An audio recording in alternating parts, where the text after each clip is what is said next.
Hello, this is Michael Fisher, aka the Mr. Mobile, aka Captain Two Phones, and you're listening to the Scene World podcast. Can't get that on Fiverr.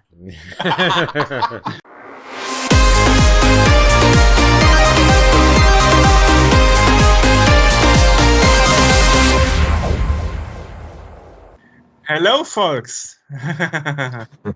Hey. Welcome to the Scene World podcast. So it's Martin Amann, our little cute cuddle bear, and me, the not so cute cuddle bear again. I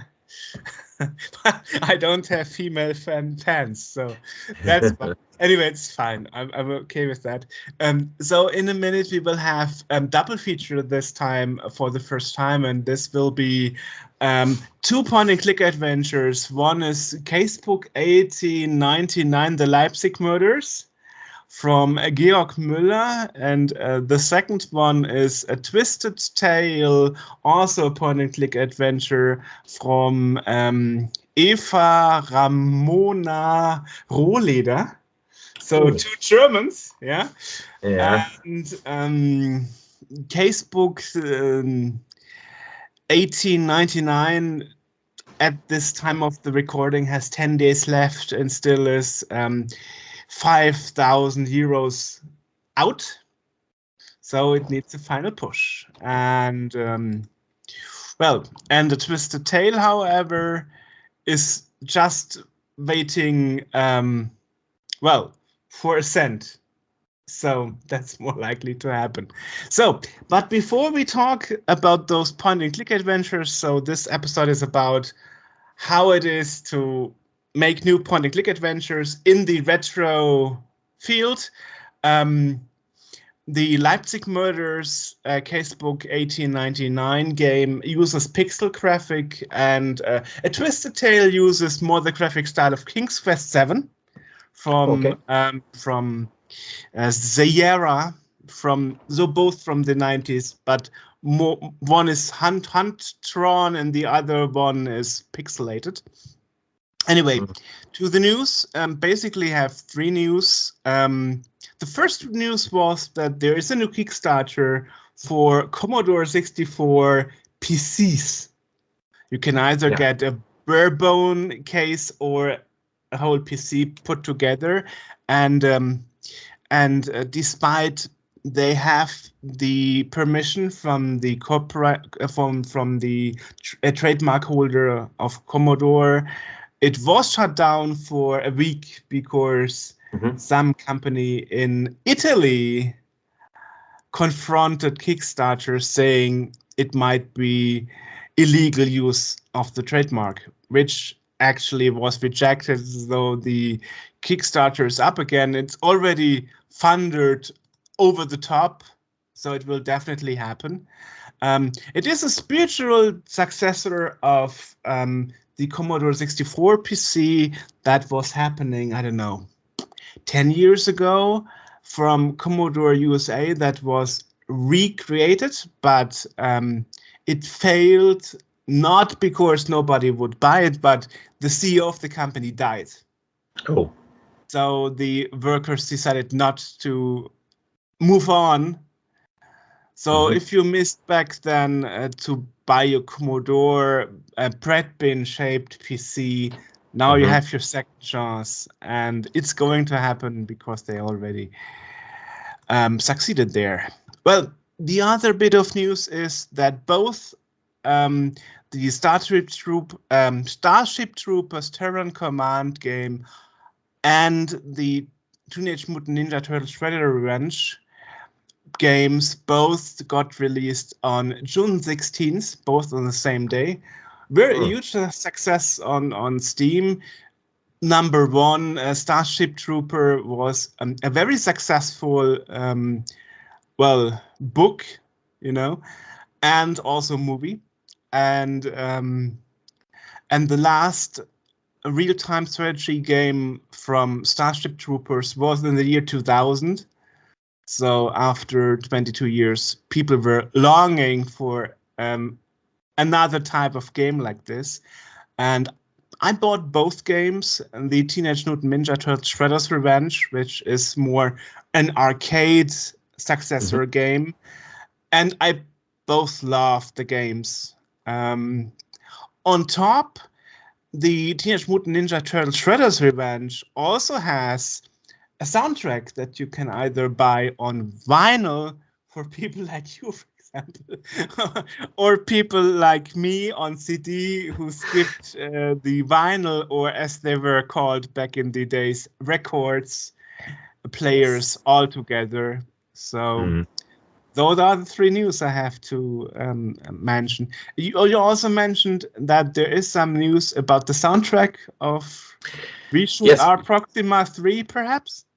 It's just called Reshoot Proxima 3, and actually we finished no problem. We finished the work on the soundtrack. So you are the one. Fingers crossed, we will get this release very soon. Especially, I hope we get the physical release for the Amiga 37. It is this year. So, September. If people from listening here from Germany or from Europe, near Europe, and want to join us at Amiga 37 this year, I think it's in Mönchengladbach.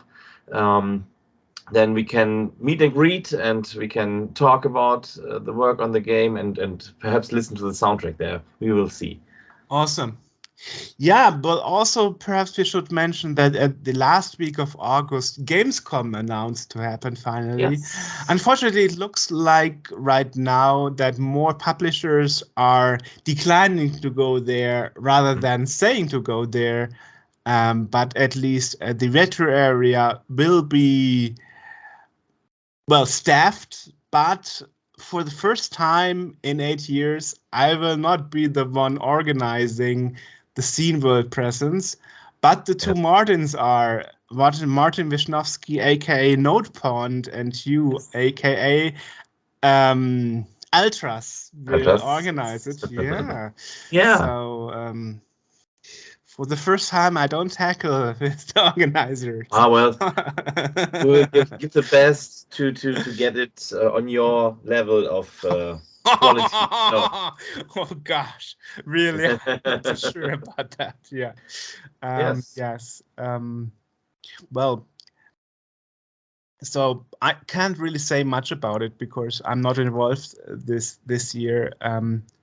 But yeah, well, I'm thankful that despite I said I would take a break, that the rest of the team but we still want it, even in a smaller scale. So we will see how that happens.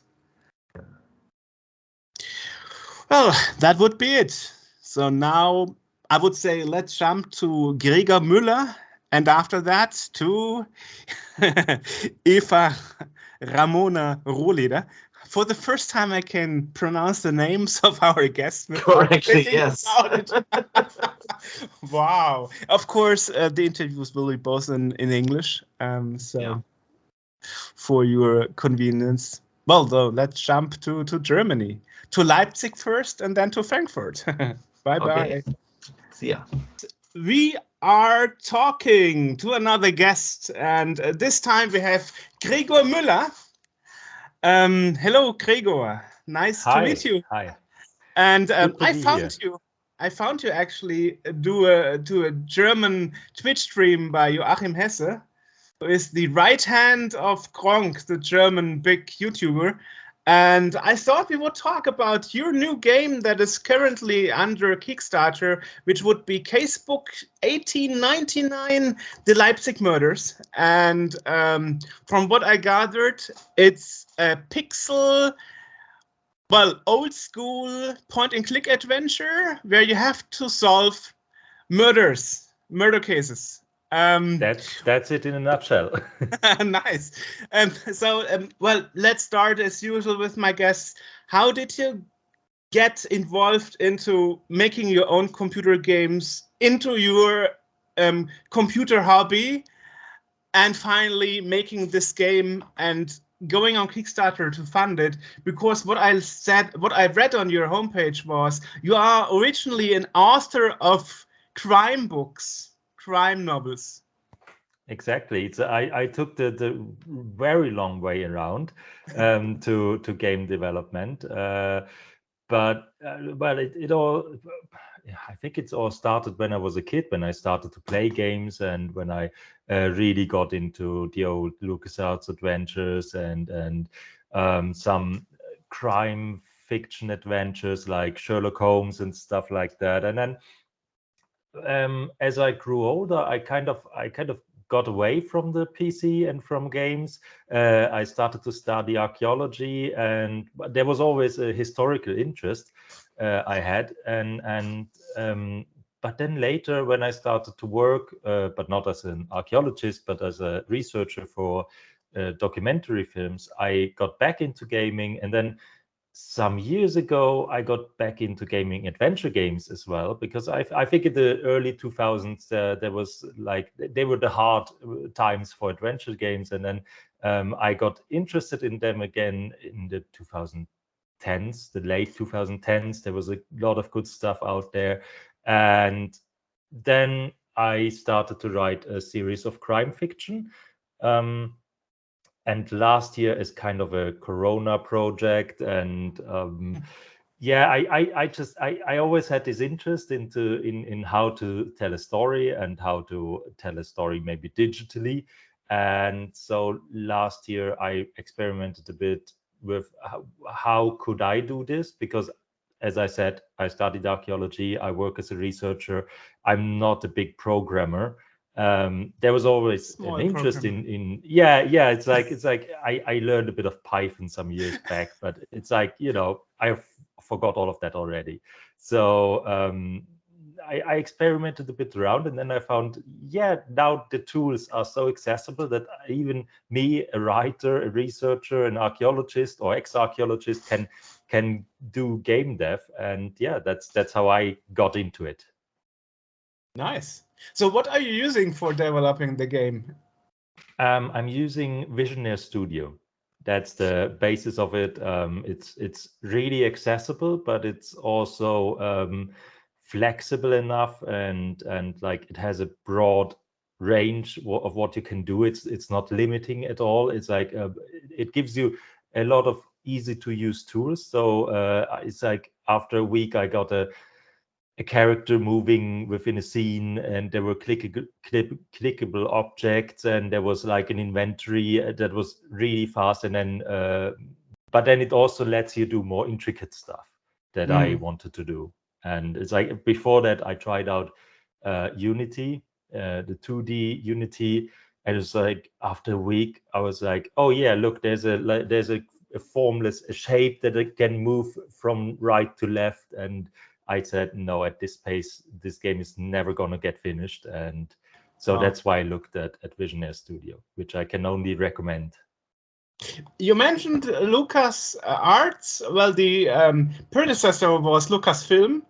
And we are talking about point and click, but you are not using something similar to the Scum engine that Ron Gilbert developed, that was used in Monkey Island, Zack McCracken, and Maniac Mansion. You are using more the modern interpretation, where you don't have verbs to click on, but rather I think middle, right, and left click mouse actions, rather gestures, actually, I guess. Yeah, no, it's actually just right click, left click, and the mouse wheel up and down, and that's it. That's like very limited and like context sensitive mouse cursor interface.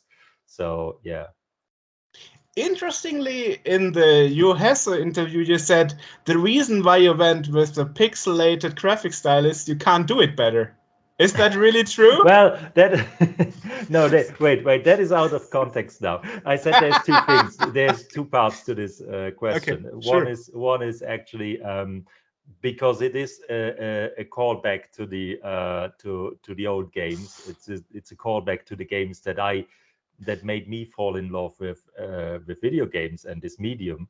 And well, then the second part is what you said. It's like I'm not a big artist, so I had to scale down somewhere the project, that I didn't want to scale it down in the narrative or in the story. And I said, so I have to scale somewhere else, and that is the graphics. And yeah, I mean, it's undeniable that if you have a character that it's, I don't know, maybe 100 pixels, then it's much easier to make him to animate him, because you're just moving around a handful of pixels in the end. And so that is kind of the second reason why it looks like that, to just have it a bit more manageable. But then there's a whole art to even pixel art, and that's why I have people actually who help me, who take my like scenes and they spruce them up a bit with things like differing and the color palette. They have like a much better control of the color palette than I have, and so there are still intricacies. It's not that I'm going for something. I'm not settling. I'm still working on a product that I'm really happy with, and that I hope I can be, or I think I can be proud about as well. Yeah, well, I mean, I saw that on Steam and itch.io you have the demo where people can play the first case, which is, I think you said, a narrowed down version of how long the other cases will be in the final game. So to have an idea if you're actually the kind of player that can handle the conclusions making, who is the murderer and who isn't, because you really could put the wrong person into prison. Yeah, it's not like other adventure games, classical point adventures, where there's one solution or you die. You actually, as a detective, I don't know what is his rank again. I totally forgot. Yeah. This I think it's best to commissioner, right? No, it's like, I think it best translates to detective. Detective, yes. Well, anyway, so you can totally put the wrong people into prison and no consequences for you. No, that is something that was really important to me, to have like this groundedness in real historic feeling. I mean, they're not actual cases; they are made up cases, but they're all grounded in history and in reality up to a point. And that was important for me, to then give the player the freedom to do what he chooses. But then, I mean, back then, if the police says you're guilty, well, then you're guilty. It's like if you're just some lowly handyman, for example, you didn't really have the tools back in that time to defend yourself, and nothing would happen to the policeman. Right. Well, some people still say that nowadays the system is still flawed, but I guess you never can be 100% sure, even with science and stuff. But I understand back then you didn't have the science part, for example, that you could take blood samples or whatever. You only can go by common sense and making conclusions and hope that that was you conclude is what you as an author of the game intended to be the best possible solution. Exactly. It's like of course, when I write the games, I am limiting your choices, but I'm trying to give you as much as possible within a reasonable frame. And and then it's all up to you. And the other thing is, yeah, you're right. It's like one thing I'm really sad about that I can't use for my books or for the game is, like, I can't have fingerprints, because they were introduced in Germany, I think 4 years after. So wow. It's so close, but it's like, Sherlock Holmes gets away with it because he's a genius, but in my game you're just a ordinary police officer. And that's another thing I really wanted. It's not like you're that incredibly powerful genius who just looks at a crime scene and says, yeah, it was that one. But I actually make the player work. It's like an ordinary police detective, and I'm giving you, the player, all the work to figure out who who was the culprit. So you really want to be historically correct, even though you could say in 4 years, who cares? Yeah, I would care. That's it's like, you know, it's like I always this is the biggest fun. That's why I'm working as a researcher, because I love what I do, and I'm happy that I found a job where I can say I love it so much. It's like whenever I research something, then it's like, yeah, but now I know it better. I can't not, you know, I can't use something made up. Okay. Yeah, for me this is difficult. Okay, I see. Yeah, because it's well, it's kind of connected to your job as a researcher, and then of course, yeah, right. So you even in the higher pledges, I see you even offer a map. So I guess the map that is coming with the higher pledges as a reward is actually correct map from the year 1899.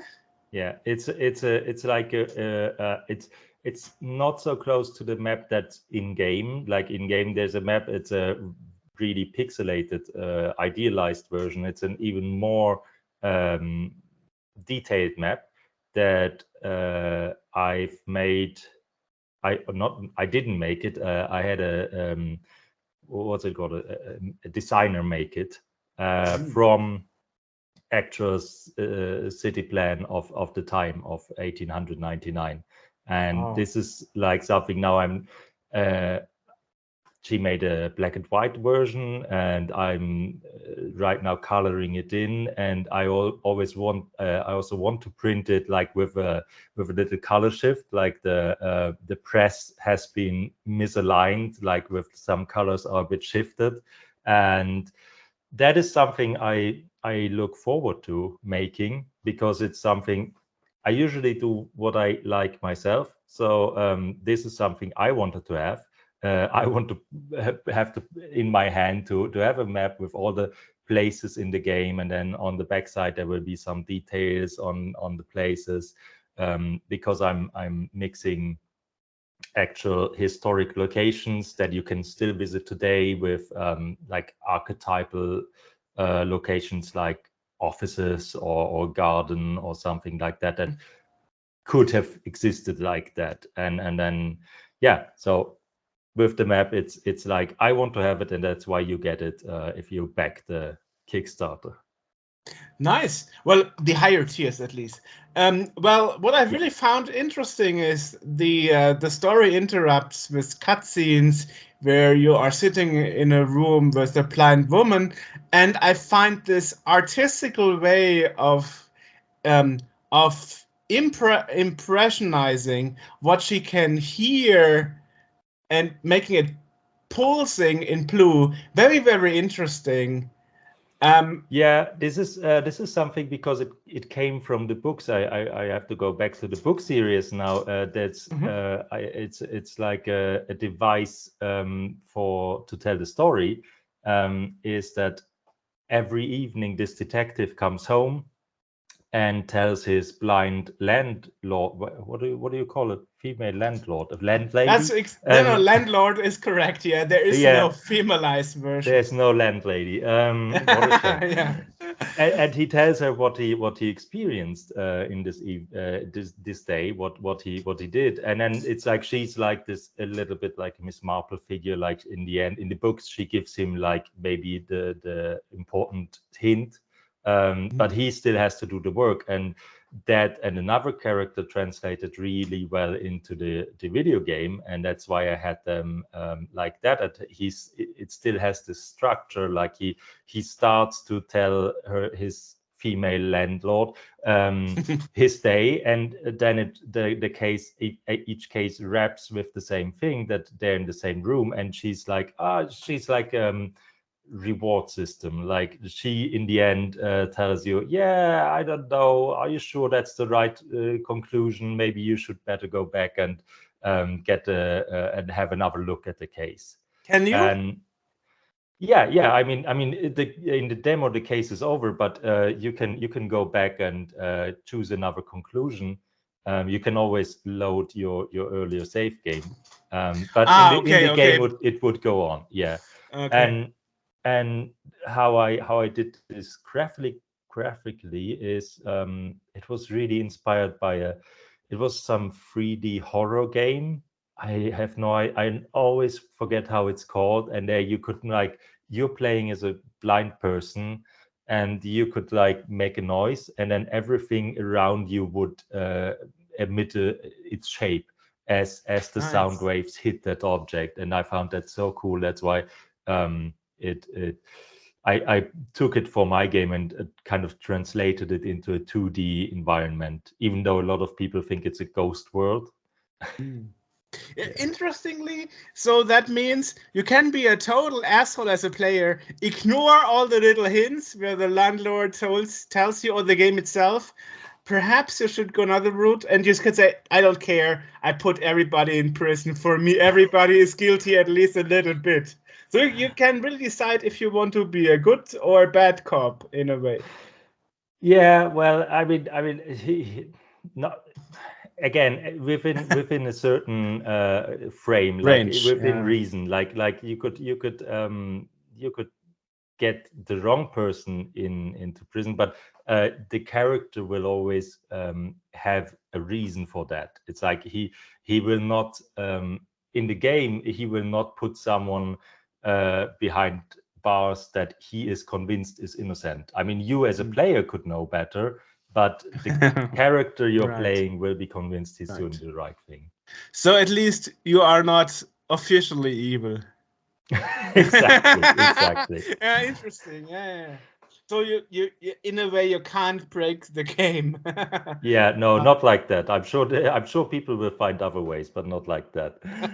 So the demo case is based on one of your books, basically.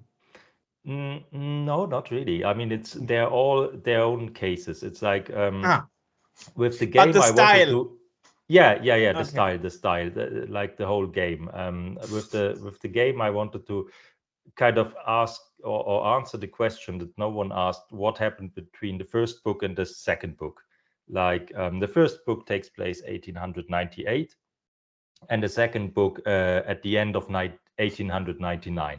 And so you can read the books and play the game, and you have like just a little bit more background, or you can just read the books, or you can just play the game, and it's like you're not missing anything. It's just like it's like the Sherlock Holmes stories. It doesn't matter if you read every one of them or if you left some out. It's like they're all their own little stories.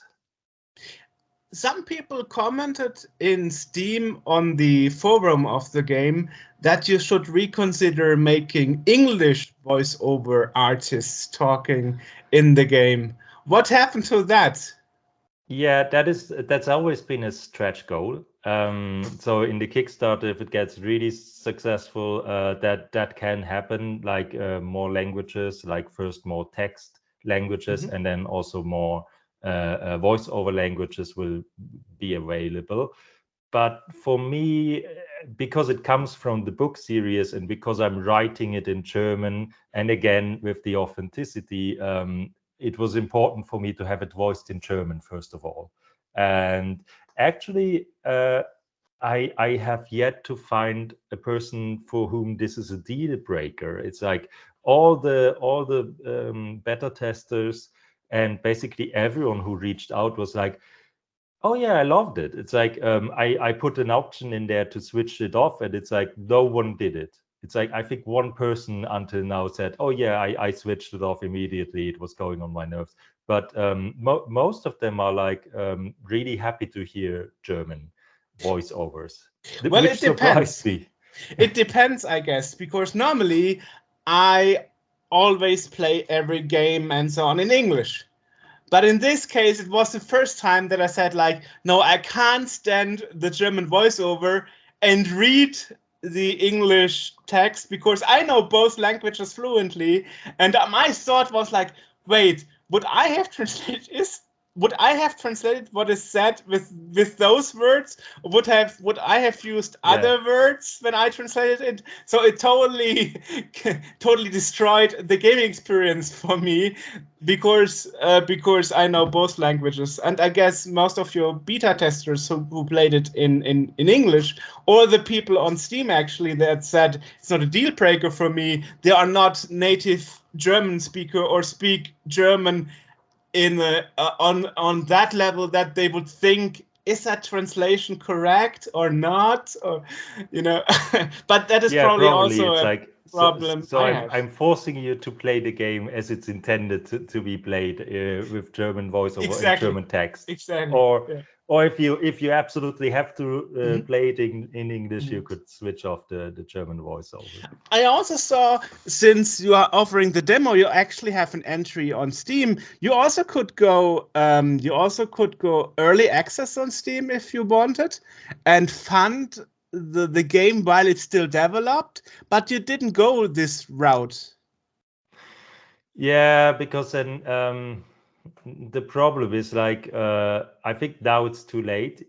Either way, it's like if you go this way, you basically lose the wish lists.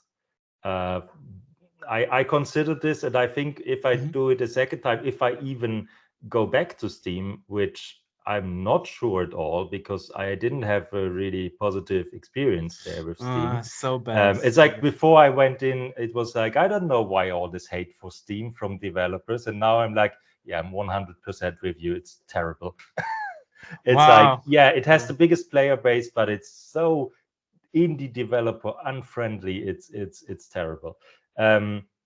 I would do a lot of things different. It's like I would, for example, not I would have the demo released as its own game. Like you play the Steam what's that fee that you pay, the $100, and because I have thousands of people who have this game on their wish list, and I can't communicate with them. There's like no way to get to them.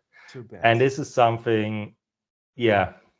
Well, lesson learned, I guess. I don't know if you want to talk about it, but I found actually the biggest backlash you had was not on Steam, but on good old games, GOG. I read on your Kickstarter that you were first admitted on GOG and then you were removed. No, I was never on GOG. No. No? I did I misunderstand that? Because I think there was a comment about that.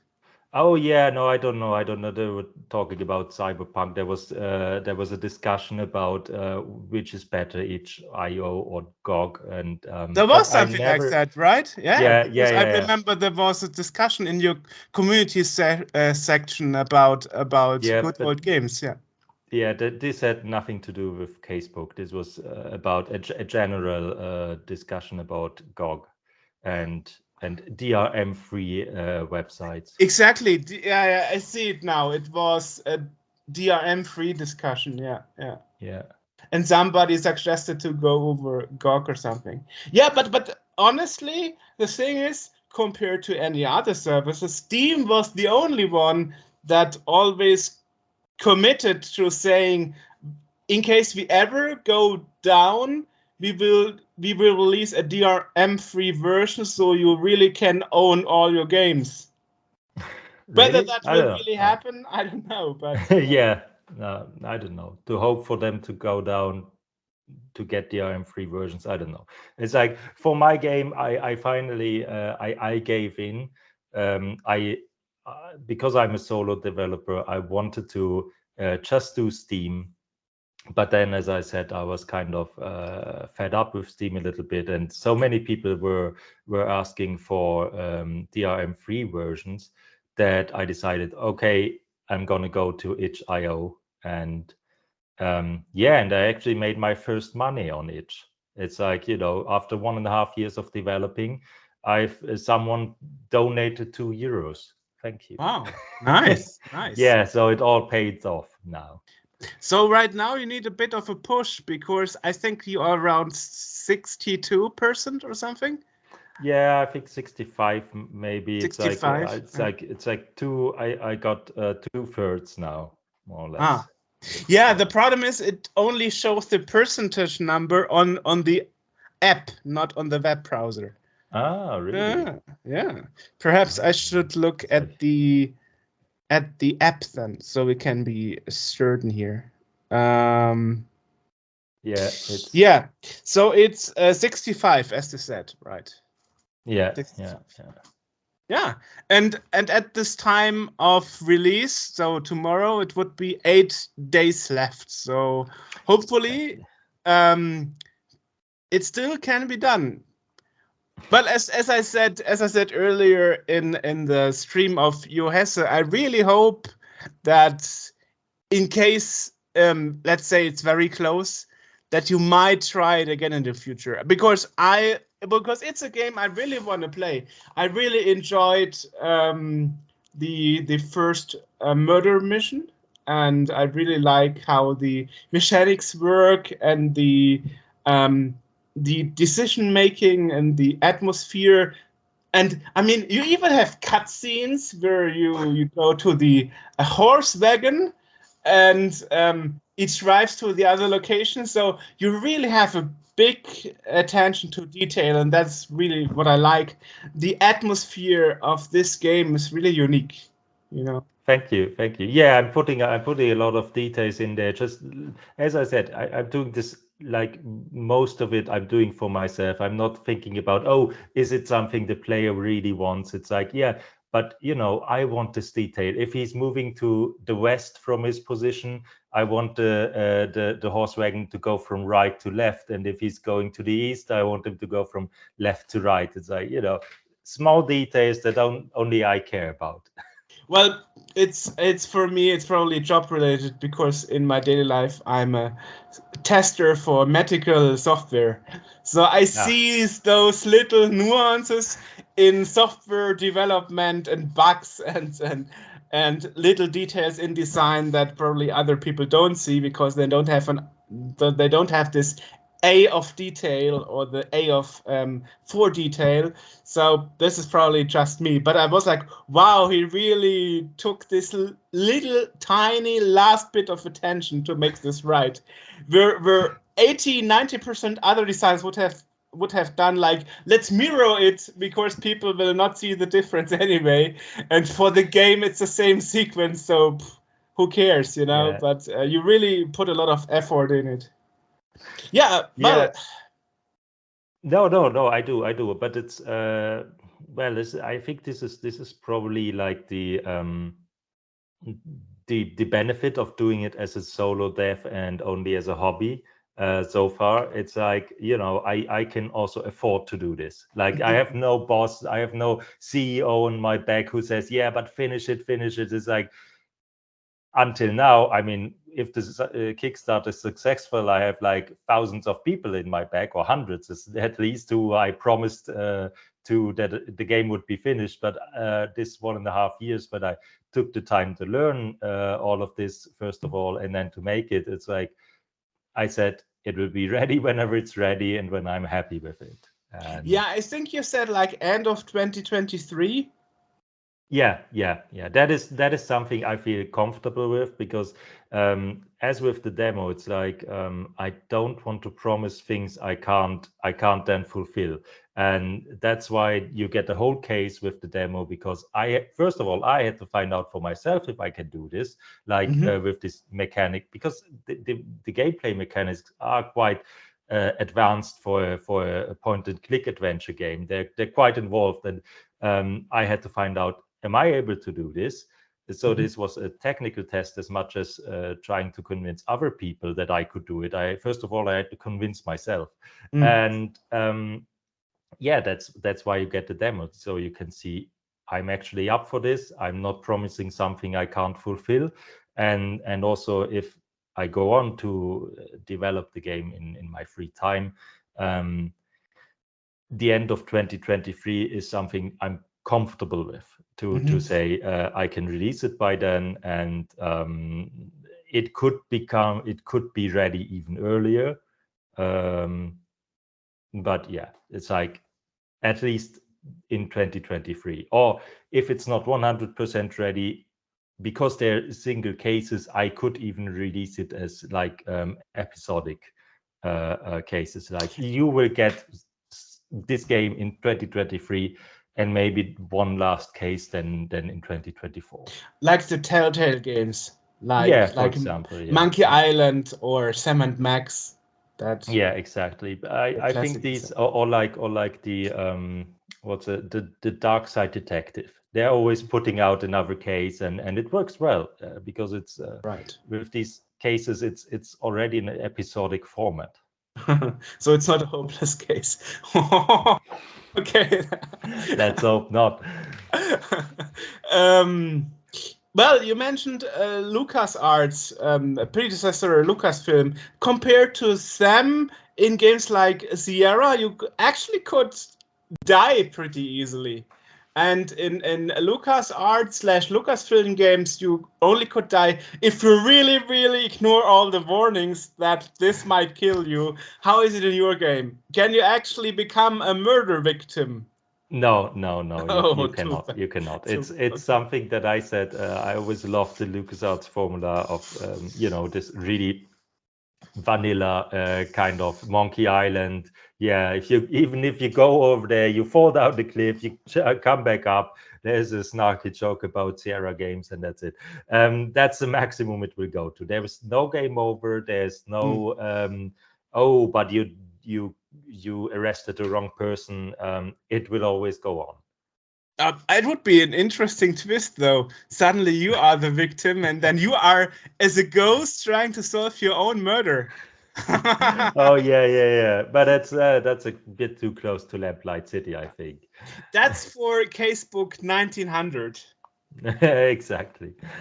Nice. So may I ask you, how did you develop the demo case? What was your go-to procedure? Well, I think I don't know. It's like most of my ideas. I mean, it's not like I'm sitting down and thinking, sorry, I'm not going into it really technically, where I say, I want a puzzle like this, or I want this kind of mechanic or that mechanic. I'm always going from the inspiration as a case, as an interesting case for in my books for readers to read, in the game for players to play, and so I always start with research. I research a lot in newspapers from the time, of course, and I think that's where I got the inspiration from. There was something about a traffic accident, not this kind of traffic accident, but I thought, what if this happened? And then I say, okay, now I have my first scene. We're at the scene where the car went off the roads, and then I try to find where can I tie this into a real life location of the city Leipzig, and then I'm just trying to write it down. I try to limit the number of characters in this case, as you said before. This is like a boiled down version of a full case. Like, these are about 2/3 of a full case. You would have at least 2 more locations and probably 3-4 people to talk with, even more than in this case, in the full case, in the full game. Yeah. So there's actually a lot of effort going into it. Yeah, of course. Yeah. You will. I think a full case will take you way more than an hour. It's like, in adventure games, it all depends on your play style, but I would say 1.5 hours, 1.75, something like that. Wow. Okay. Yeah, but I'm asking because I still remember the story from Back to the Future, how Doc Emmett Brown got the idea of the flux capacitor when one morning on the toilet he bumped his head against the toilet bowl and suddenly, like, bam, Now I know how No. time travel works. And I like, hopefully he doesn't do his case development for the game like that, you know? No. It's like usually there's like what idea I like try to think what's an interesting catch, and then I actually get a lot of good ideas when I'm driving my car.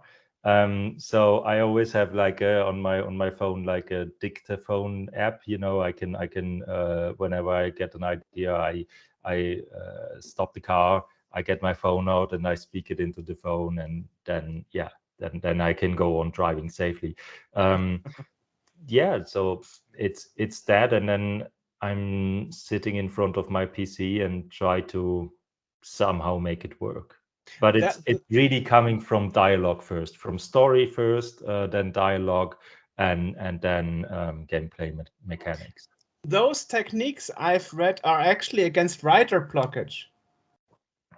Yeah, I hardly have any, luckily. I really have to still face my first real writer blockage. But with writing, I take this approach. I always go like something what I learned in my studies. You go from a really broad view, like almost taking off your glasses and squinting at something, and you describe that, write that down, like write down your story in one sentence, make that sentence a paragraph, make the paragraph a page, and then when you have a page, you can look, where are my chapters, and then you write a paragraph about every chapter, then you know where your characters, and then then it's just like, I always say, it's like you know, these coloring, these images you color in with the numbers, then it's just like that, like filling out the blanks.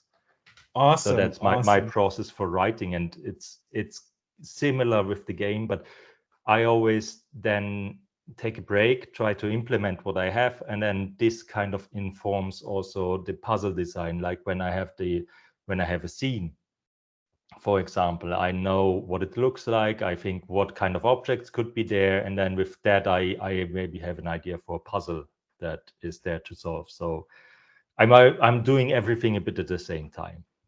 It's interesting because you are having a kind of a different approach because you are coming from the writer guild side of things. You know, normally game designers would worry about graphic style and so on, and then about the story perhaps secondary, but I see you are doing it in a bit different way, but that's fine. Yeah. So, and I also saw the advantage of using your engine is it will be released in Linux, Mac, and on Windows PC at the same time. Yeah. This is what happens in any case if it gets funded, and then with stretch goals with Visionary Studio, like what are they called now? I think they're already called last gen consoles, like the PlayStation 4 and the Xbox One. Right. Are definitely possible. It's just a question of exporting it and then getting it onto the shop side. And then Nintendo Switch is something I get asked a lot. It's possible. I might have to get an expert on board for that. Another thing is mobile. I mean, a game in this style, it's almost screaming for a mobile port. That's something I would love to do, but these are all stretch goals for the future. So people make this happening. Those are so many wonderful perspectives when this gets funded, you know. It simply has to happen. So hopefully enough people will listen to this or watch the video version and say, hey, I totally want this happening and play it on my consoles or the PC, whatever is possible. Right. Well, I would love that. You know, personally, I have a really big TV and I can't wait to have pixels this big on my screen. Yeah, well, that's the interesting thing that I always say in those interviews. Actually, pixel graphics weren't so bad back in the days because the CRT technology was more washed out. And that is what people don't consider when they look at pixel graphic nowadays, and even Ron Gilbert used I would love to have a shader. CRT shader on the whole game, but unfortunately I couldn't find a way to make this possible and at the same time make the game widely playable, because these CRT shaders, the way they are now, they're just taking up so many resources. I don't know why, but it's crazy that I thought, you just slap it on top of the screen and then that's it. But apparently that's not how it works at all. And so I couldn't find, for this kind of game engine and for this project, unfortunately, I couldn't do it. Well, I can attest to, when I played the game, it wasn't something that I felt was out of place. I mean, there are emulators where you could put in a smoothing effect that totally defaces the graphic style, and I was so happy that you didn't have such a thing included. So it's totally fine, I guess. Yeah. No, but there's really good CRT shaders now out there, but they're just really resource hungry. Wow. Yeah. Nice. Well, so what's the next step? What's the next plan? Getting it funded and then? Well, and then making it. Okay. Yeah, no. If it's funded, then it's back to the drawing board, or back to the writing notepad, I guess. It's like there's still things like the second case is like, I would say 80% done. With the third case, I have the basic story. So there's a lot of work in front of me, and then I hope I will be good and give regular updates to my Kickstarter backers, because I think that's really important, to be transparent where you are. But I also know that I'm not the guy who writes, because I'm all alone. It's like I always think, I could write down something now as an update, or I could make another scene. And so I have to force myself to do that. Yeah. Well, I think part of this crowdfunding is also to build a community and to emotionally grab them to go the journey with you. And if everybody that is currently, you have 2080 backers, if everybody would step a pledge up, you would be funded by now. Absolutely. So it's really those nuances. That is why I said, because I'm doing those interviews a lot since 8 years now, and there were cases where people had a second try. Yeah. So now hearing in this interview you spent 1.5 years before even going live, I hope you're not putting it in the bin if the first try.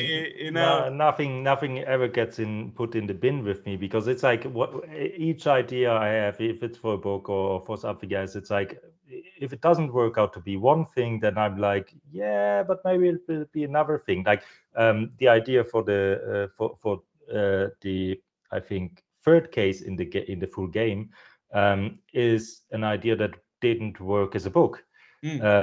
So nothing ever gets put in the bin. It's like, if the game is not funded, I think I'll have to take a step back, of course, review what went wrong, and then I think I feel like putting my energy into another project, like maybe with a smaller scope, building a bigger community with that.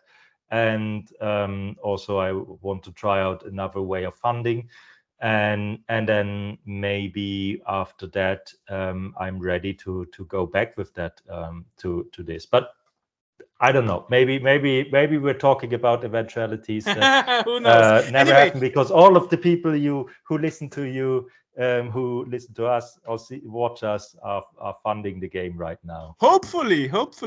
But I also spoke to other people about it, that now there are certain countries out of the pictures.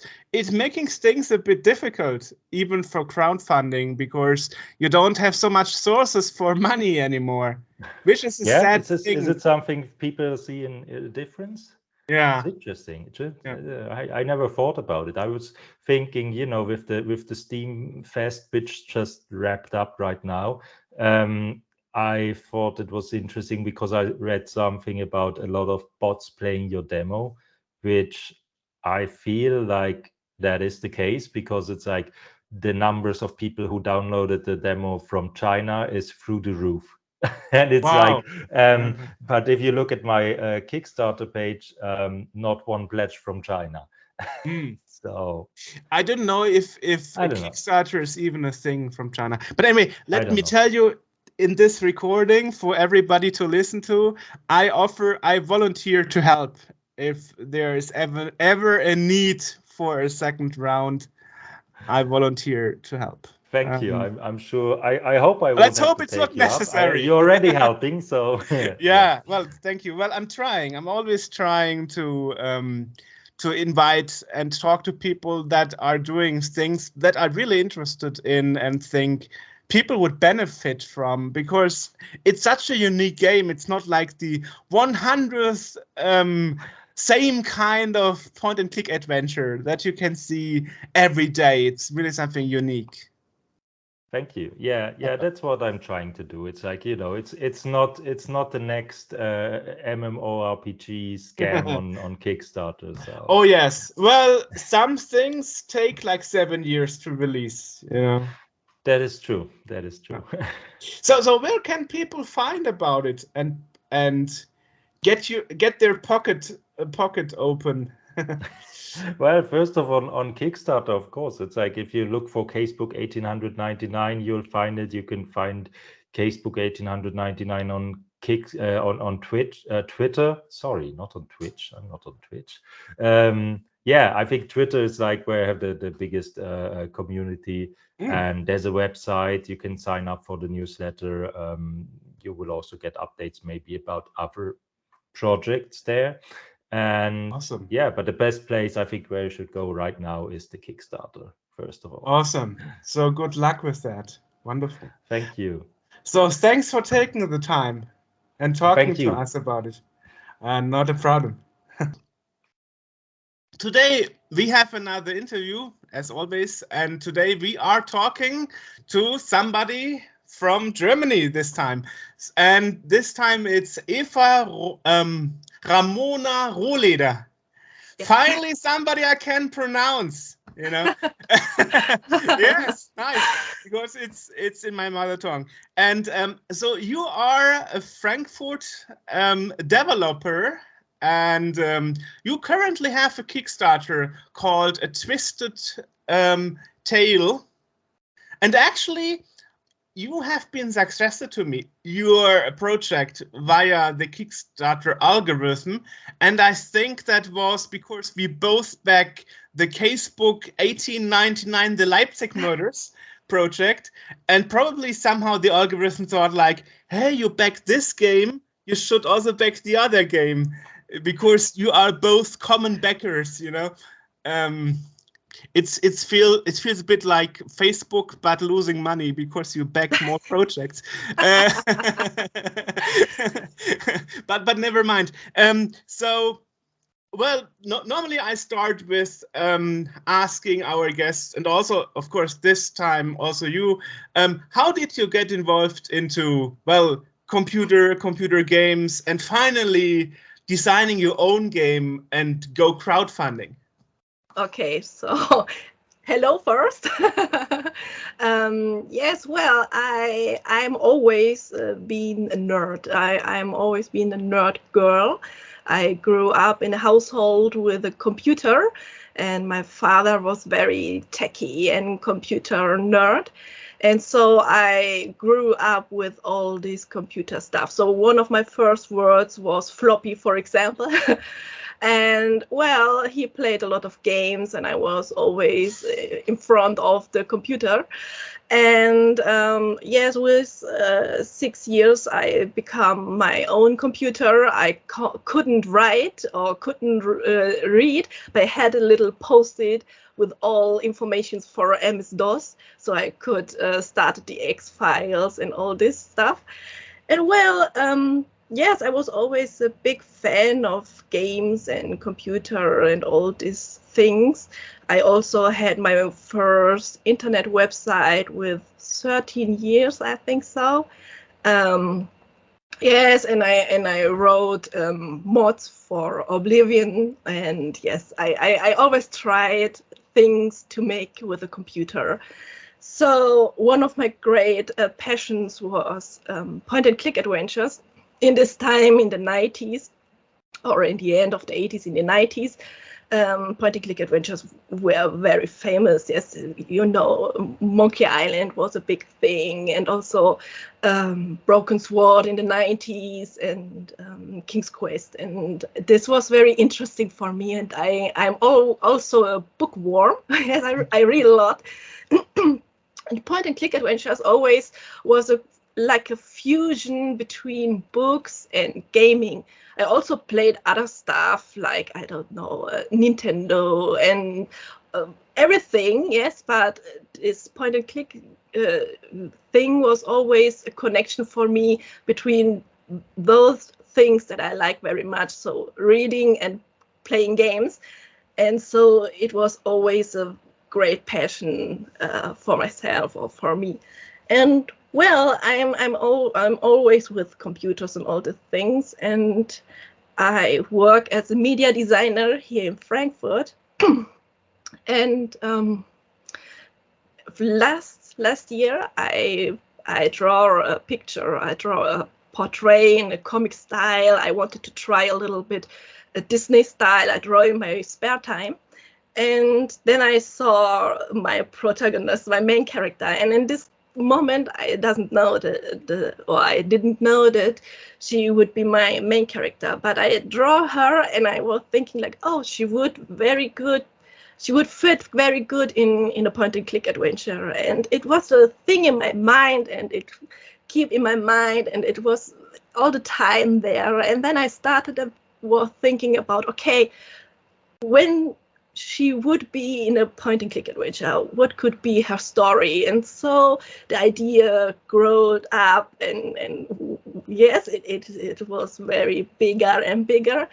And well, then I started to Google an engine for the point-and-click game, and I searched how I can make this, and well, and then everything started, and I was making my gameplay demo, and yes. And now I'm making my Kickstarter to fund the voice acting and the translations, because as a solo dev I can write a story and making the text, and I don't know, I can draw the characters and the animations and the backgrounds and everything. But I also built a game with Lua script and engine, but I didn't have the voice for every character, so. Yes, I needed the Kickstarter, and so I started this journey. Yes, from what I've read, because you're also on Steam, where people can add your game to their wish list. And I think in the forums you wrote like, the game is already progressing and ready so far, but the Kickstarter is mainly for getting the game in the way you want it to be in the final release. So as I said, more voiceover artists in more languages, and without the Kickstarter, it would more be without so much translations and voiceover artists, I guess, because those people are expensive to hire, I figure. Yes, the voice acting is very, very expensive, and also the translations. For example, I write all the stuff in German because German is my main language, and I can write all this. It's a humorous game, so I have a lot of references also to classic point-and-click adventures, and I wrote everything, or I write everything in German because it's much easier for me. And my English isn't very well. Before the indie game, I never used my English the last time in school, yes. And so, yes, and I practice now with all these interviews. But because of that, it's for me very difficult to write the text in English, so it has a good quality or a high quality. So this means I need a translator. And for example, for the gameplay demo also, I needed a translator, and this is very expensive because you have to pay for each line, yes, or for each word. Well, when they give you a discount, it's each line, but it's also very expensive.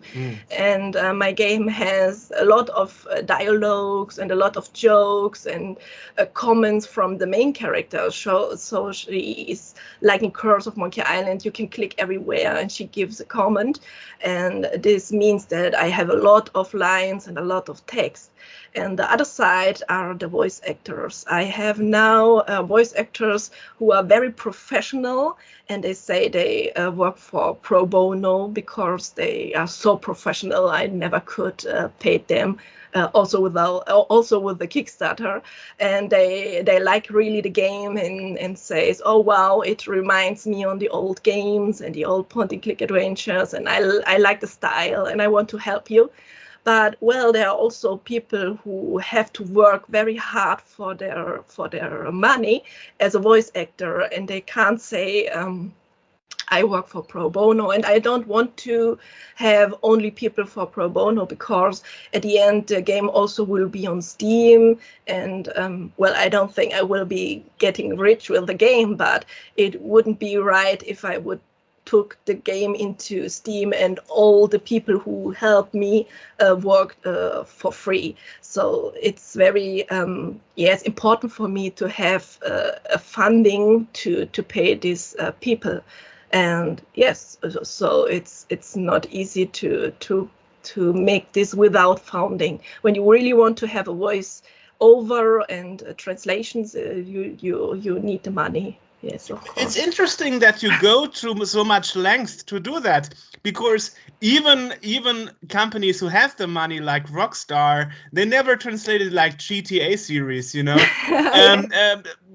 So in 2015, when the PC version was released of GTA 5, I figured that on Amazon France I can get it for half of the price that I would pay in Germany. So I bought it off Amazon France, disabled the French subtitles, and there you go, you know? Yes. Yeah, because the whole game is in English only, at least for the voiceovers anyway. So even those companies don't invest the money in voiceover artists for different languages. So it's surprising me that you do it. And I mean, if you look at the Steam forums, there are people from Poland like, hey, can you hire a Polish voiceover artist too and stuff? And I'm like, well, from my point of view, it's like, if you can already speak and so on English on a sufficient level, why would you need the Polish voiceover or translation in the first place? If you can ask a question in perfect English on a forum in this detail, I don't know. That was always my point of view. But I know I know my opinions are not very popular on this regard. So I totally understand why you probably would do that. Well, I think in my case, I really like the voiceover. For example, I have now voiceover in English and German in the gameplay demo, and I gave the voice actor a lot of freedom to interpret the character. And for example, the NPC, the gameplay demo is one room. It's not. It doesn't have really a riddle. It's only like a gameplay trailer. It's not a conventional demo. And there is the main character, Vio, and the shopkeeper. And the shopkeeper say, don't touch anything. So you can only see and looking around and speak with the guy. And there are 23 references to classic point-and-click adventures. So it's the whole stuff. And I said to my voice actor, okay, feel free to interpret the character. How do you like? And it was very interesting because in the German version, the shopkeeper is a very snobbish guy. He's very snobbish. And in the English version, he's like Monty Python. He's very harsh, and he has a lot of emotions which are switching quickly. And this also means that I had to make different emotions in different languages. But I like the effect. It gives the characters a lot of humor and a lot of authenticity and also a lot of soul, and I really love this. And in the 90s, when the voiceover was very normal in point-and-click adventures, for example in Curse of Monkey Island or Broken Sword, Toonstruck, I really loved the voice acting. And I think we also in Germany have a big voice acting community. We I don't know why, but in Germany it's very they are very voice acting interesting, or voice acting fans. Also, we have these Hörbücher, we have these books to hear, which are very common, and audio books, yeah. Yes, audiobooks. And I think there are also a great community which are interested in this stuff.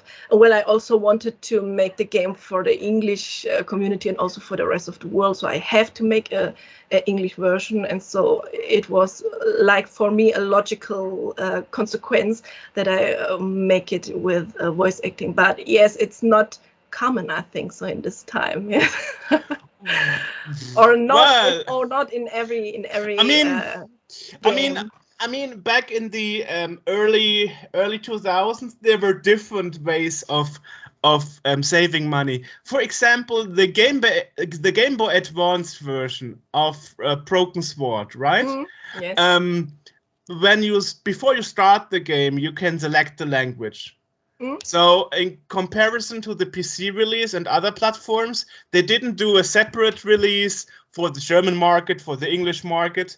And here's the thing, to save money, they produced the cartridge and the label in English only. Okay. So when I bought it on eBay a few years back, I actually got it cheaper because the seller told me, for whatever reason, there is the wrong version of the cartridge in this original packaging. Oh, no. So I'm giving you a discount. Because he didn't know that there isn't a different version. They never did a German. They never did a German cartridge version saying Baphomets Fluch. You know? Yes. Yeah. Well, of course, I didn't correct him. I was like, okay, give me a discount. It's good. Of course, why not? Yeah. So, well, it's. I mean. I was Googling it. I'm like, I can't believe that in the factory they put the wrong cartridge in the box. So I read about it after that, and I read, as I told you, that they only did one version of the cartridge because at the beginning of the game you can select the language anyway. So there are different ways of saving money. Either like Rockstar does it, you don't have voiceovers in different languages at all, English only, and only subtitles, so people have to read. I mean, it also depends. Who is your target group? Is your target group, 20 plus? So to give new gamers that grow up nowadays, where now you have even English at kindergarten, at a very early age, or if you target, 40 plus, where people not necessarily are fluent in English. It really depends. Yes, of course. Yes, and also I think also point and click adventures always were a little bit in another side. Well, okay, this Game Boy Advance version, but I never played this. I played only the original.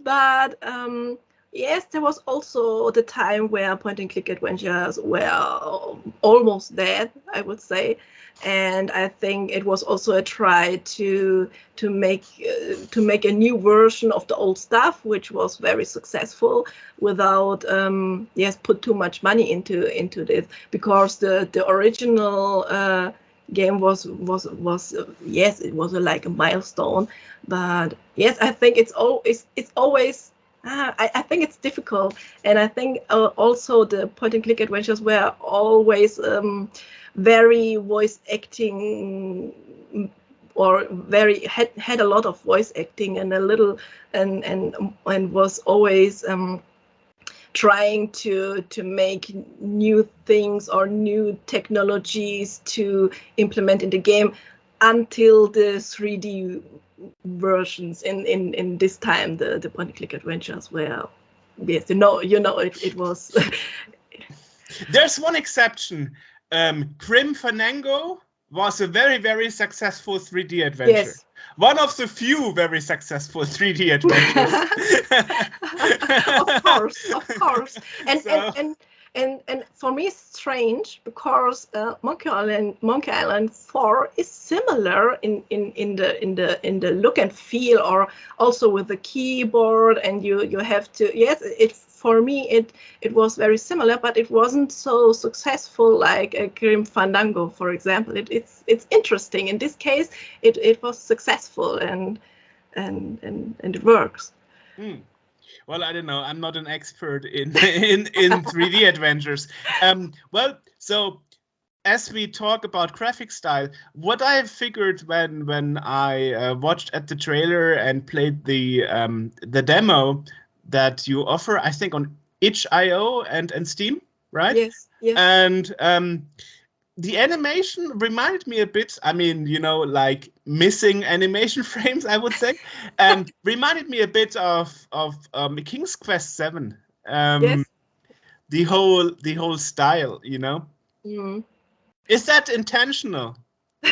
Well, I think it's intelligent to say yes, but in fact, the animations, I made the animations for the first time in my life. I never made animations before in my life, and I had the crazy idea to make it frame by frame, so very classical, draw every frame by frame, and I don't want to use the bone technology because I don't like this flatty look of the animations, and I wanted to create a classic animation style, but it's very difficult. Yes, and I like this frame by frame style, like the old like the old games and also the old movies, and it's very difficult for me.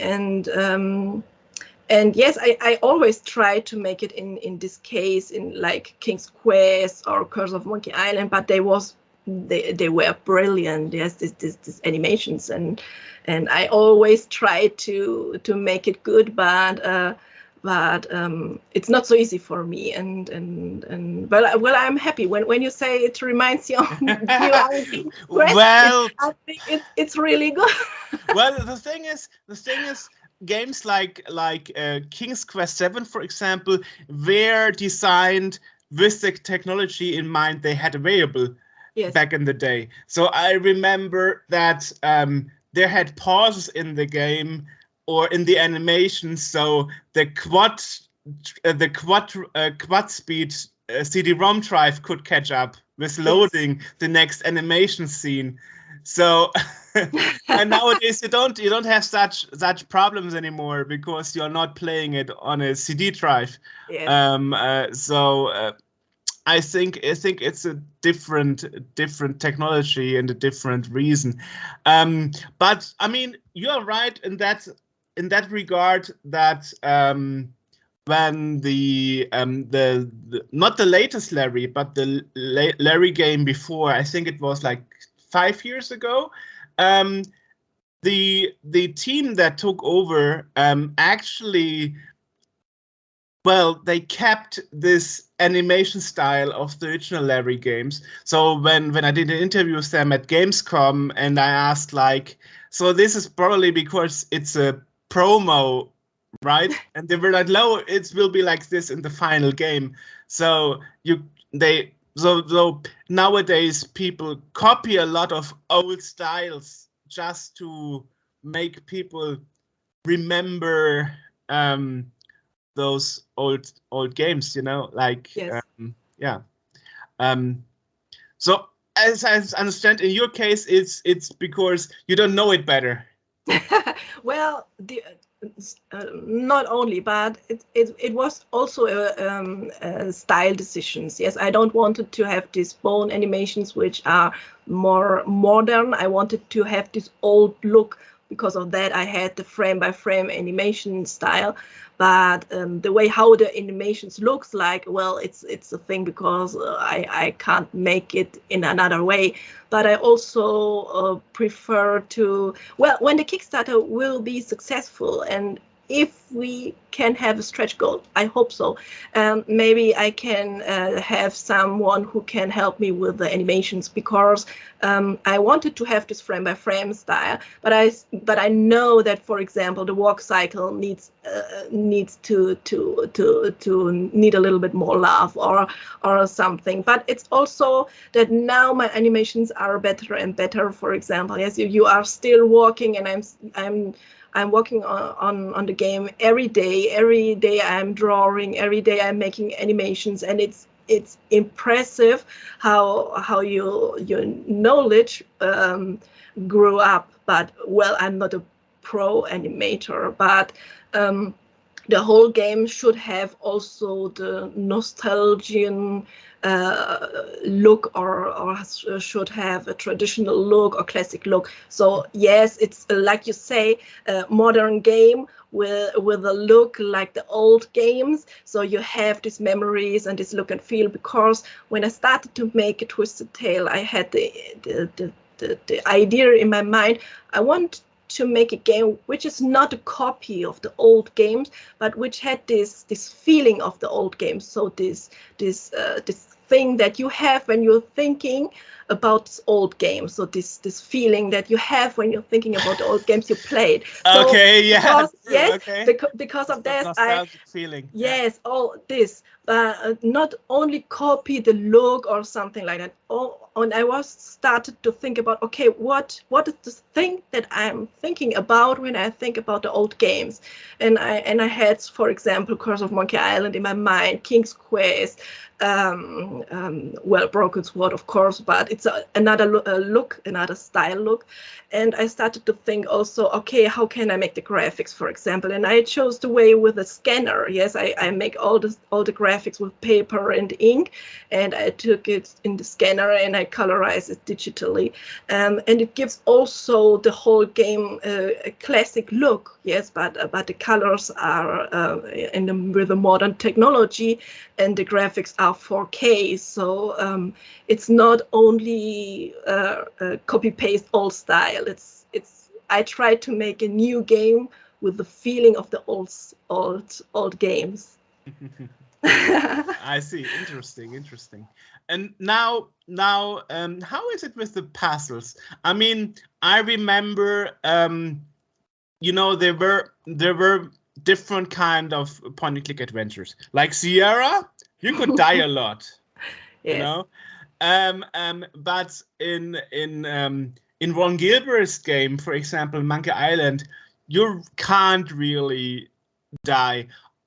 Unlike if you insist on doing a transaction again and again and again, Yes, despite the game warns you it might be dangerous. Are you sure about it? And you say yes.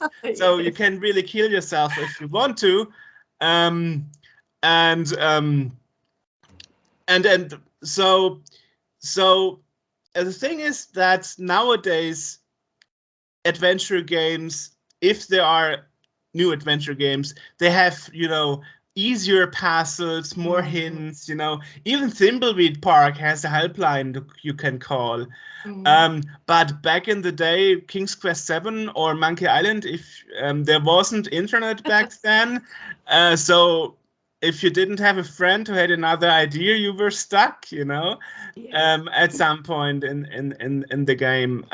So how will you approach that? What kind of riddles can we expect from the game?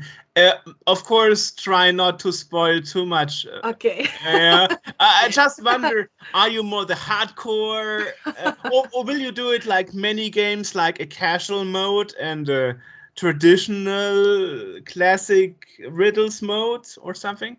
Well, it's very interesting. I think the new Monkey Island has also two ways to play, but I don't have it in my game. I have the traditional way, and I'm feeling like you. For me, for example, the new point and click adventures are too easy. For example, when I played Deponia. It was for me too easy.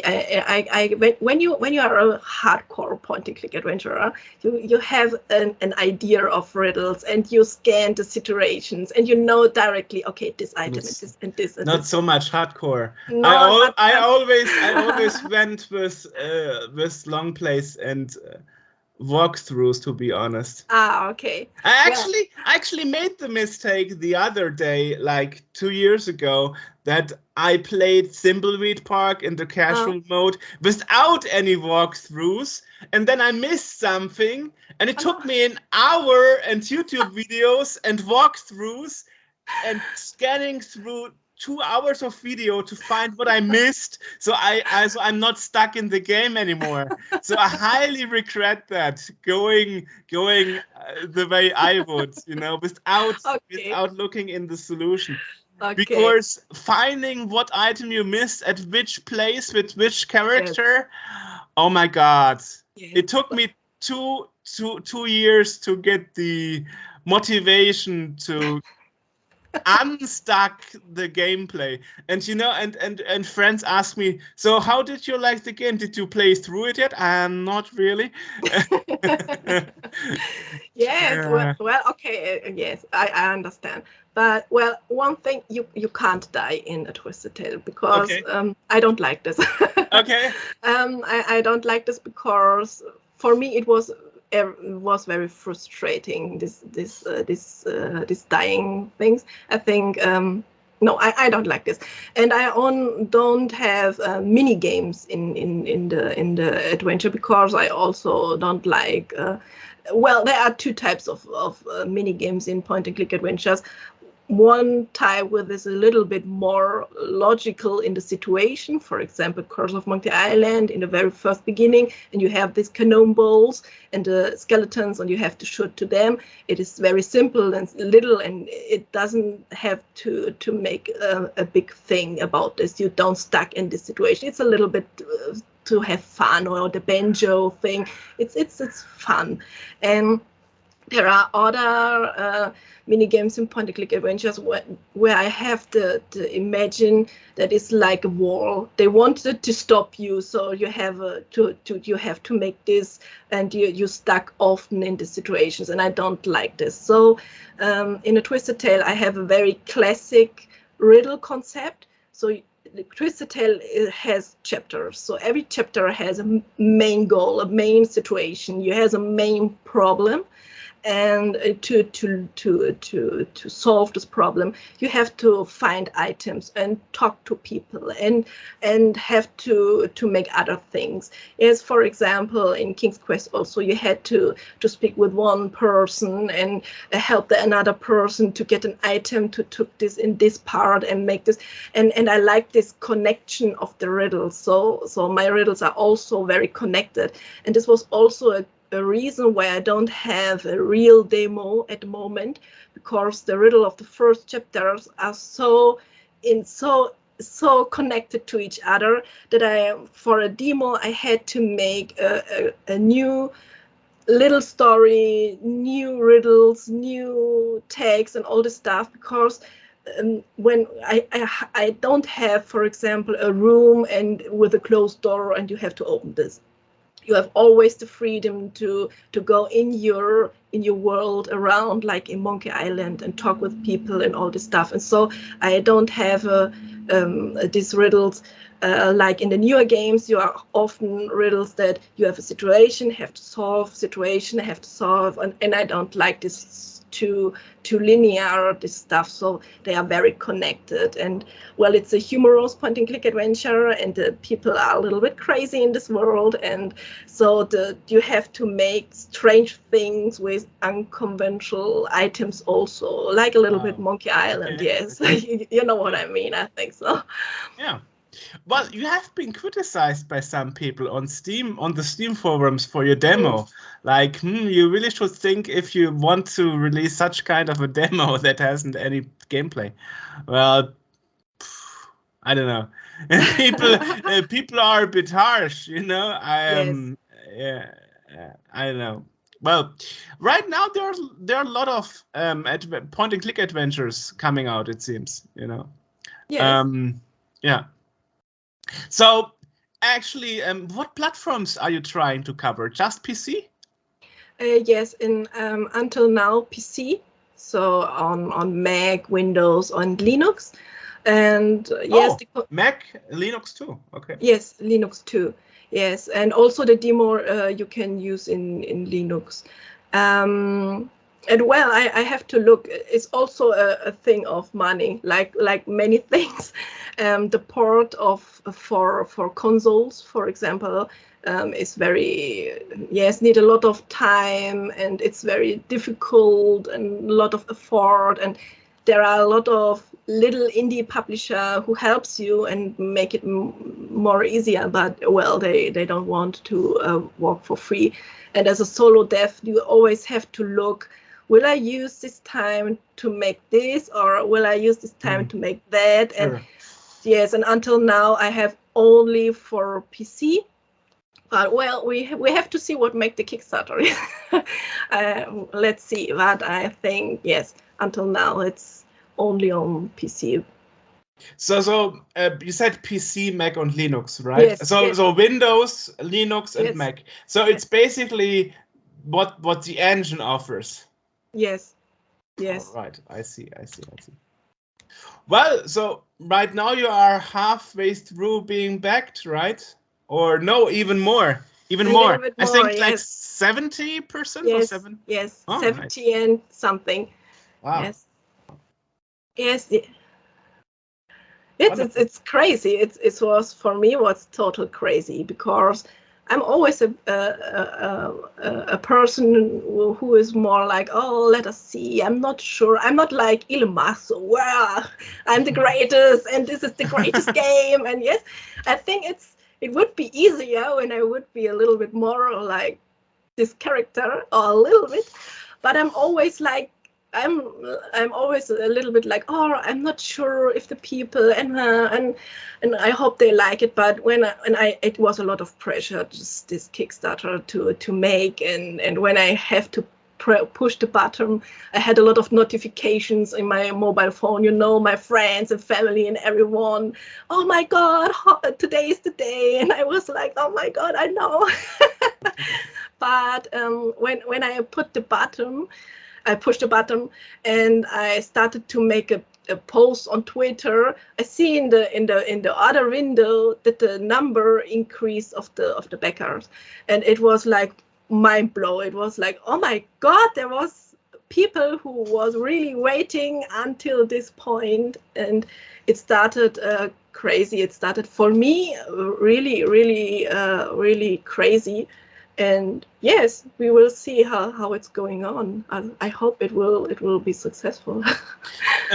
Well, I mean, you are offering a lot of pledge tiers. I mean, for example, a digital copy of the game and a soundtrack for download, and artwork and wallpapers. Or you can pay, and then you have your name in the credits. Yes.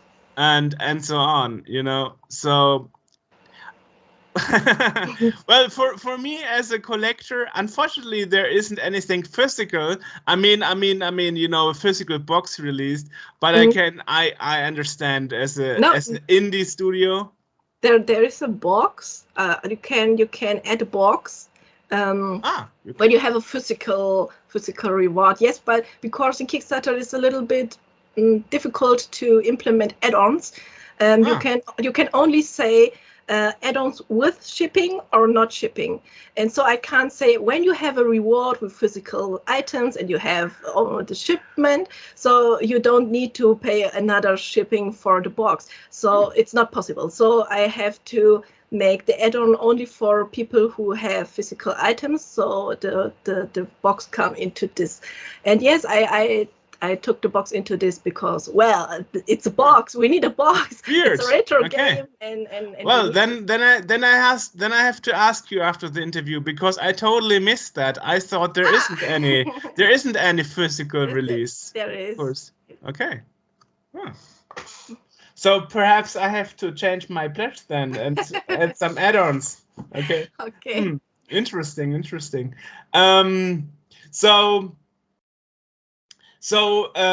Well, the thing is, right. How about the music, by the way? The music? Yes. I'm not making the music. I have someone who make the music, also pro bono, and because he is a pro in the industry. And he also liked the game, and he said, "Oh well, I write you the songs, and no problem." Yes, and I write him in WhatsApp. Here I need sounds and I need music, and he I will make something, and I love his compositions. Also in the game, in the trailer for the Kickstarter, I put the music into this, and I like this. There are also really Caribbean Monkey Island influence style, but also more like a tale, a little bit more magical, and I like these different styles. Yes, because also every chapter of A Twisted Tale will have different setting and different characters, and every setting will be more or less influenced by an old adventure. It's not a copy, but you can, for example, find a leather jacket in one part or something like that.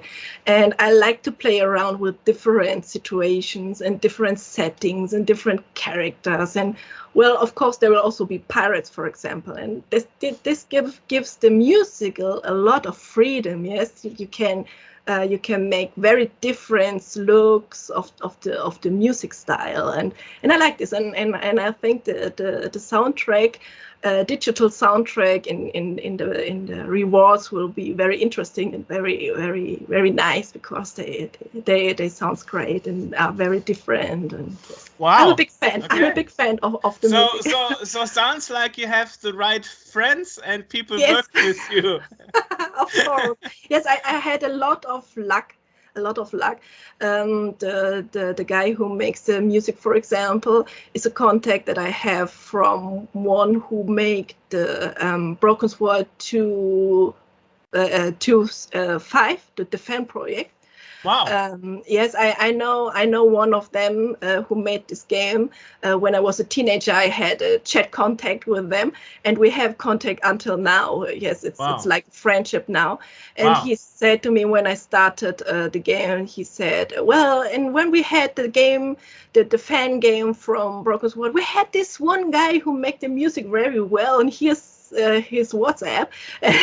And so it started. So I had a lot of luck also with the voice acting.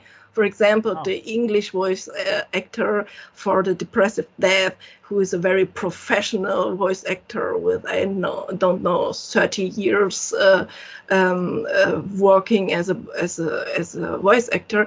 He wrote me a small Twitter DM with, "Hey, I'm here, and maybe you like my voice, and I wanted to help you." And I read the references, for example, I don't know, Cyberpunk or all this stuff with Doctor Who, and I was like, oh my God, and I wrote to him, I can't pay you because I'm not Rockstar.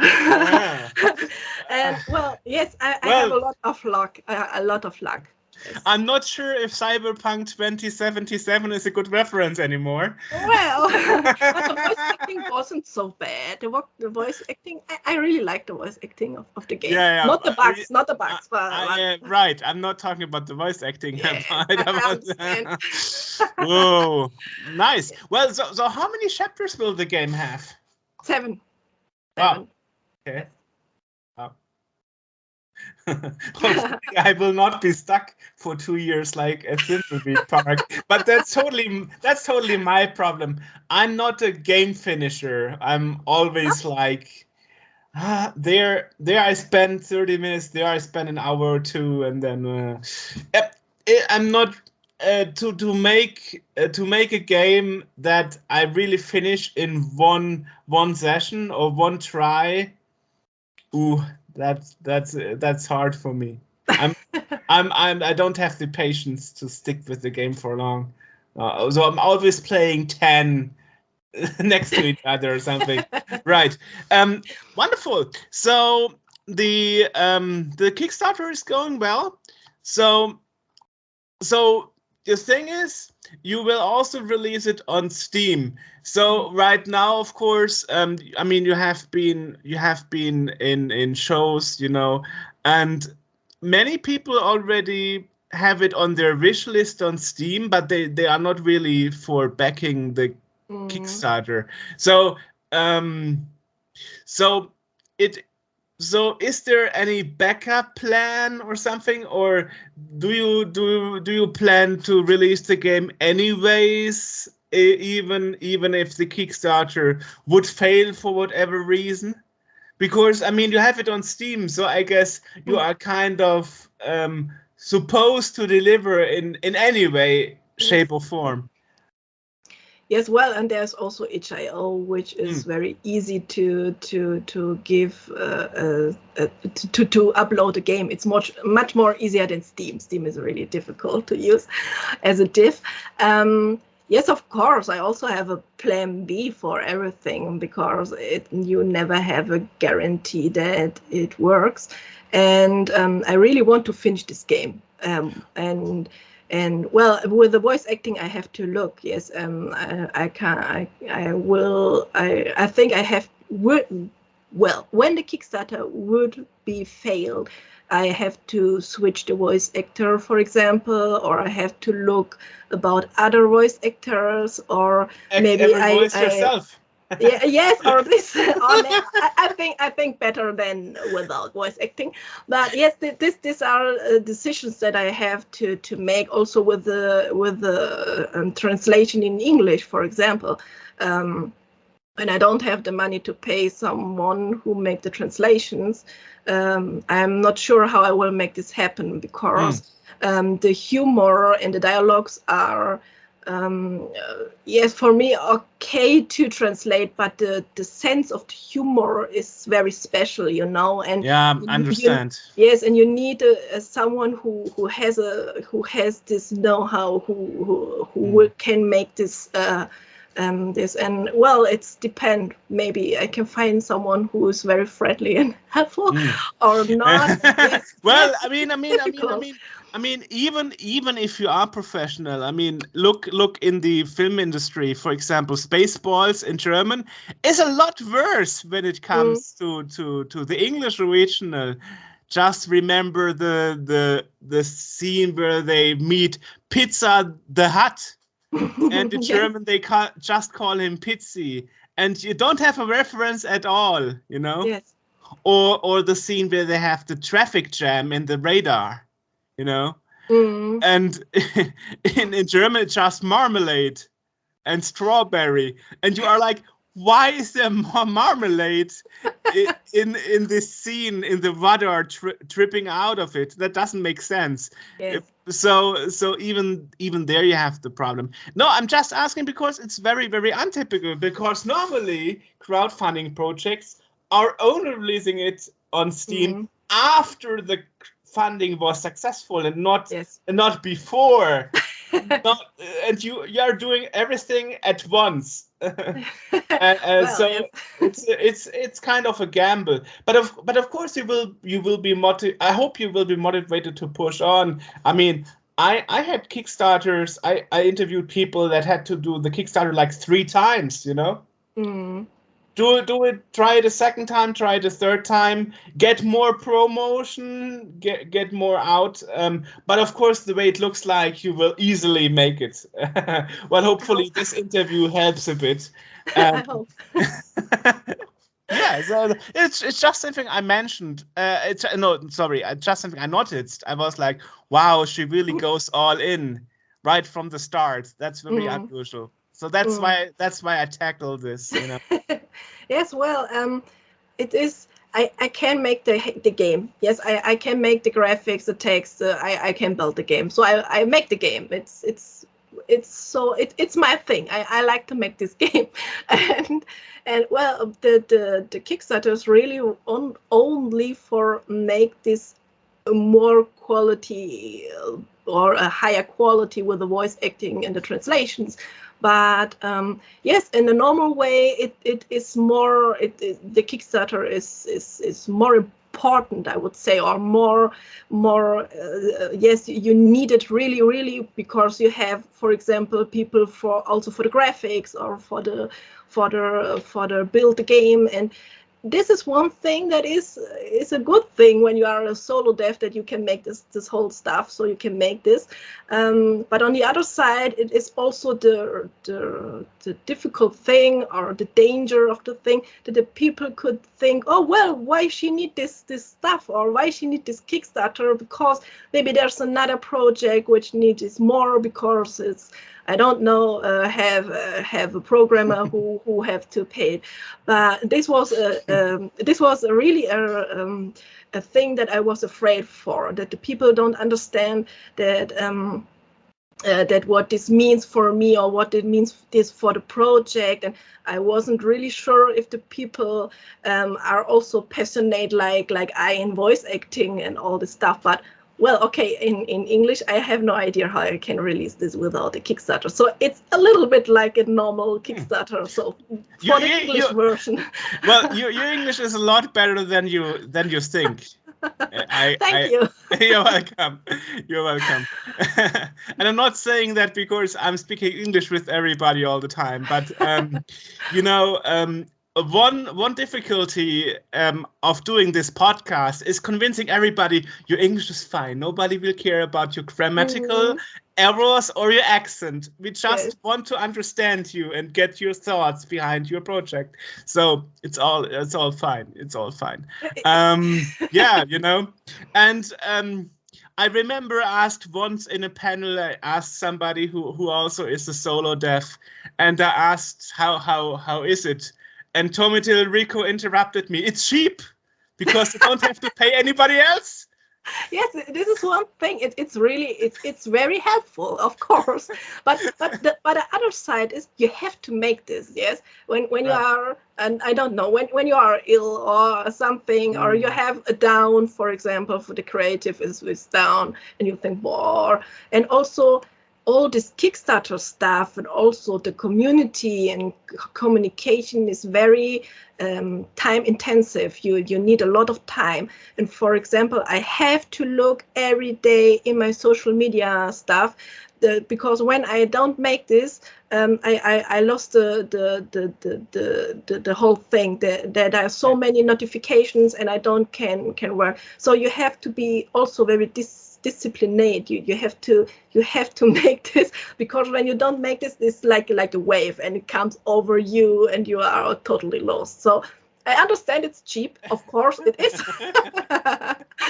but yes, it's also have another side. But I really like it. I really like to be a solo dev. Yes. and that's besides your day job, you know. So you still may have to make a living besides your hobby project there, you know. Of course. Nice. Well, so where can people find out about the game? You know, go get the demo and back the Kickstarter.